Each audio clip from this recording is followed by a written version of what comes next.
মধ্যপ্রাচ্যে শান্তি স্থাপন এবং ইরান ইসরায়েল সংঘাত নিরসনে ভূমিকা রেখেছেন যুক্তরাষ্ট্রের প্রেসিডেন্ট ডোনাল্ড ট্রাম্প। এমনটা দাবি করে এবার শান্তিতে নোবেল পুরস্কারের জন্য ট্রাম্পকে মনোনয়ন দিলেন ইসরায়েলের প্রধানমন্ত্রী বেনিয়ামিন নেতানিয়াহু। মঙ্গলবার রয়টার্স ও দ্য গার্ডিয়ানের প্রতিবেদন অনুসারে সোমবার হোয়াইট হাউসে বৈঠকে নেতানিয়াহু ট্রাম্পকে নোবেল মনোনয়ন সংক্রান্ত চিঠি দেখান। চিঠিতে উল্লেখ করা হয়, মধ্যপ্রাচ্যের শান্তি প্রতিষ্ঠায় ট্রাম্পের অবদান অনস্বীকার্য, যার জন্য তিনি এই পুরস্কারের যোগ্য।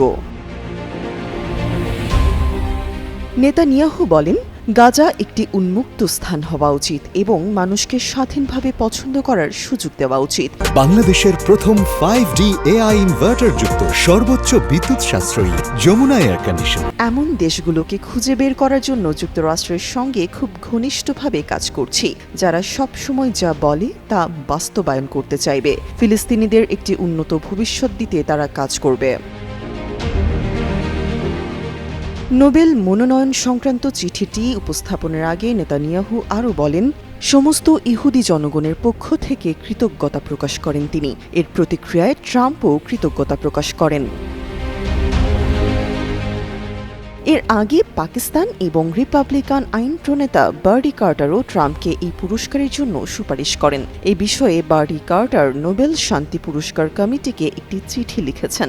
সেখানে উল্লেখ করা হয়, ইরান ইসরায়েল সশস্ত্র সংঘাতের অবসান এবং বিশ্বের সবচেয়ে বিধ্বংসী পারমাণবিক অস্ত্রের বিস্তার রোধে ট্রাম্পের অসাধারণ ও ঐতিহাসিক ভূমিকা রয়েছে।